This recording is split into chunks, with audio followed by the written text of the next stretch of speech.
guys, magbabala tayo ngayon ng nyog gamit itong tubo. Dati guys, sa probinsya hindi naman talaga ako gumagamit nito. Kailan nandito na ako sa Tagaytay, saka ako gumagamit ng ganito. Natuto ako sa asawa ko guys. Ayan. Balatan natin. Noong sa probinsya, mahilig din akong magbalat ng nyog. Pero gamit ko itak. Ngayon, nandito.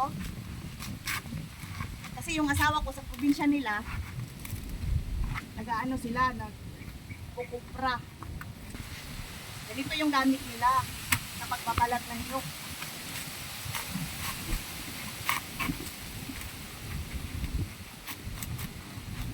Ako naman, hindi ko talaga masyadong marunong.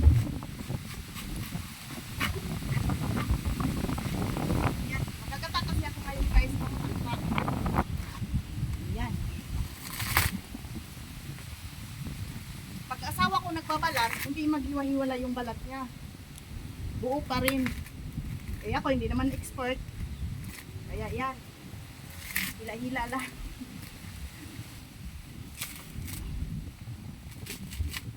Tapos maraming tira-tira guys, oh.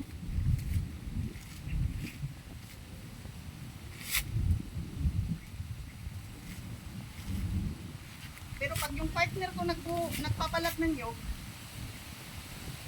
hindi ganito. Na may tira-tirang mga ganito. Sa kanya buo. Buo yung ganito niya. Tapos bilog na bilog pa. Ito na guys, nabalatan na natin. Ang hindi gumamit ng itak, ano? At dalawa nga akong binalatan na yan. Ano to? Kita yung ano. Kita yun ah.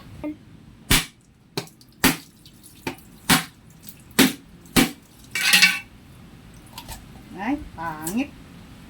Pero okay lang yun guys. Itong isa guys, mayroon tayong nakuhang ampol. Ayan. Atin itong kakainin. Atin na itong kakayo rin guys. Ayan. Pero yung langka, nabalatan at nahiwa-hiwa ko na. Ito na lang yung nyug ang ating kailangan. Yung gata ng nyug. At tapigaan ko na nga yung ating nyug guys. Ito yung unang gata, kalahating tasa.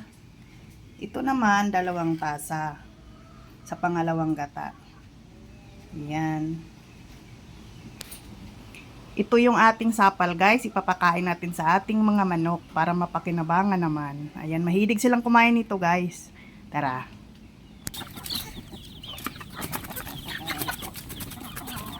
Guys, kakain yung mga aming mga manok ay kakain na ng sapal. Ang mga sisiw. Ayan guys, ang mga sisiw. Ito ang aming mga sisiw. Ayan.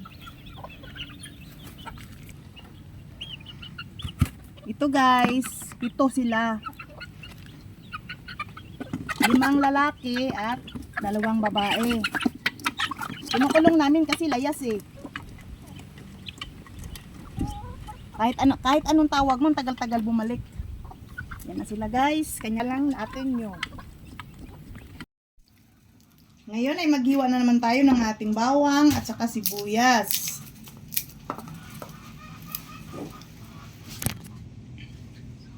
At meron tayong sardinas guys, itong ating sahog at kunting dilis. Ayan. Kunting dilis lang guys, isang balot lang yan. Pero okay na yan. Sindihan na natin ang ating kawali. Ayan guys. Wala akong taga-video guys ngayon, kaya ito, sariling sikap tayo guys. Pag nagluluto ako guys ng langka, ginigisa ko muna yung bawang tsaka sibuyas. Yan, para mabango. Sa pag-isa guys, sinasabay ko na yung ating pamintang durog. Yan. Yan, dukot-dukot sa plastic kasi di pa nakasalin. Lagay na natin ang ating langka. Ayan, ang ating langka.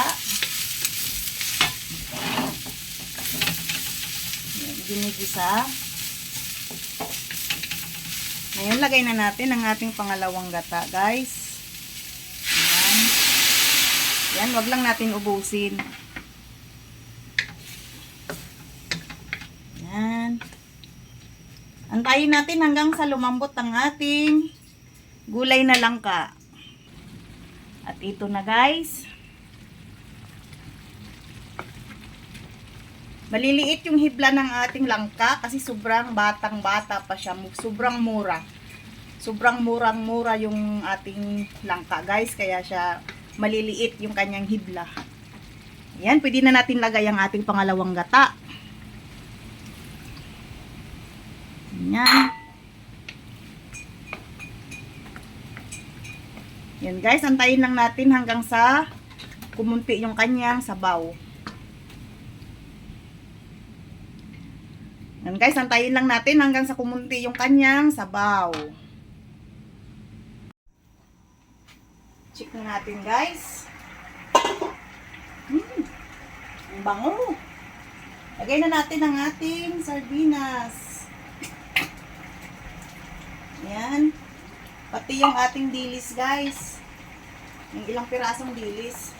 Sa tindahan ko lang kasi yan ipinabili.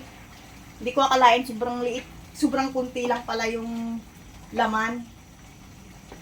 Isang balot lang yung pinapabili ko. Yan. Yan, mikos-mikos lang yun guys. Tikman natin kung may lasa na. Kanina nilagyan ko na to ng asin.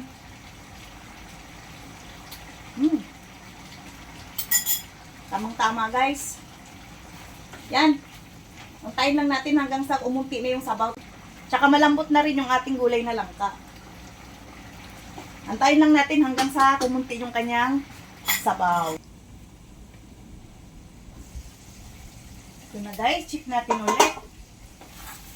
Ito na guys, luto na nga guys ang ating gulay na langka. At meron tayo ditong sili guys, ayan. Kasi wala tayong sili na mahaba, yung pangsigang. Yung sanang ilalagay ko dito. Ngayon, ito na lang. Maanghang ito guys. Hindi ko na ito pipisain kasi hindi ko makain yung aking mga anak ng maanghang. Ayan. Yun guys. Luto na ang ating gulay na langka. Ayun lamang. Salamat.